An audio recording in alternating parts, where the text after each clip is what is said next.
Who'd have thought that a movie titled Kick-Ass 2 would be kick-ass? I'm a headman, and this is what's distracting me right now.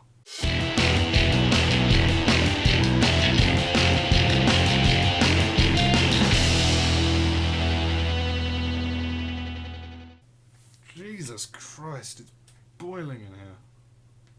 So Kick-Ass 2 is the sequel to the 2010 movie Kick-Ass, and it follows Aaron Taylor-Johnson as Kick-Ass and Chloe Grace Moretz as Hit Girl. In this flick, people have been inspired by the events of the first movie and have decided to don capes and cowls themselves and start fighting crime on their own. You've got Jim Carrey, who plays Colonel Stars and Stripes, and he pretty much steals every scene he is in.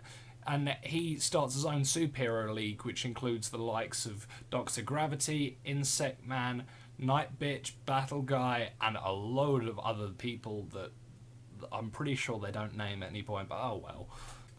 But for every superhero you need a supervillain, and this movie has plenty of them too. That's one thing I didn't like about the first movie. It had a pretty weak villain when it all comes down to it. But no, McLovin from Superbad comes back with a vengeance as the motherfucker, and he starts his own league of supervillains. They're all pretty cool in their own way, but easily the most standout one is the one called Mother Russia. The makers of this film must have seen Rocky IV or something and loved it, because she is exactly like Ivan Drago. I must break you. I'm actually kind of surprised she didn't say that at some point. What's really cool about the villains in this movie is that while you love them while they're on screen, they really do some detestable things that make you absolutely despise them. You know, you have some villains that you just love seeing on screen, like the Joker, but you've also got some villains that you hate the guts of, like Dolores Umbridge in Harry Potter. Well, Kick-Ass 2 managed to merge both sorts of villains, and it really turns out well. Whilst I loved seeing these villains on screen, I also hated them at the exact same time because of what they've done over the course of the movie.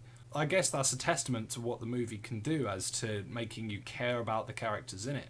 Of course, this doesn't take away from the heroes, each of which are pretty lovable. Aaron Taylor-Johnson is awesome as Kick-Ass, not to mention he is jacked now. In the first movie he was pretty scrawny like me, but now whenever I see him on screen I just feel inadequate. It's kind of like in Man of Steel and Captain America the First Avenger, when you see them with their shirts off and you just sit there thinking, I feel less of a man now.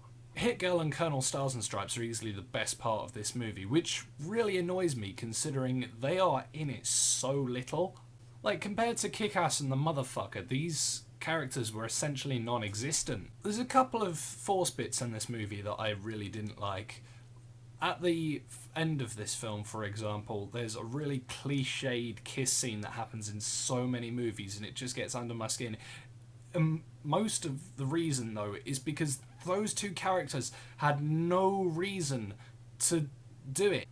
It made no sense to see them kiss. It would have been more of a powerful scene if they just looked at each other or hugged, like at the end of Pacific Rim. There's this bit right at the start of the movie where, spoilers, Kick-Ass's girlfriend breaks up with him over some stupid little misunderstanding that they don't even talk about. It was like, poof, done. It was pretty clear they only really did it to get Kick-Ass in bed with this other girl. Like, I'm not complaining, the girl was hot, but there was no reason for Kick-Ass to break up with his girlfriend apart from that. But overall, Kick-Ass 2 is a fantastic movie that I would say is one of my favourite movies of this year, and I would even push to put in my top 10 of superhero movies. It has awesome characters, awesome action, especially for the final fight scene, which was amazing, and a return to the Kick-Ass universe that I would say is even better than the first movie. Why is it that superhero sequels tend to one-up the first one? Like, you've got Superman 2, which I liked more than the first one personally, but oh well. Spider-Man 2, The Dark Knight, not Iron Man 2. So I'll end this off by asking you, what is your favourite superhero? Mine personally is pretty boring. It's kind of a tie-up between Batman and Spider-Man. They were just the two superheroes that I grew up with, and I loved them so much ever since. So don't judge me too harshly for being really mainstream. I'm Hat-Man, and that's what's been distracting me.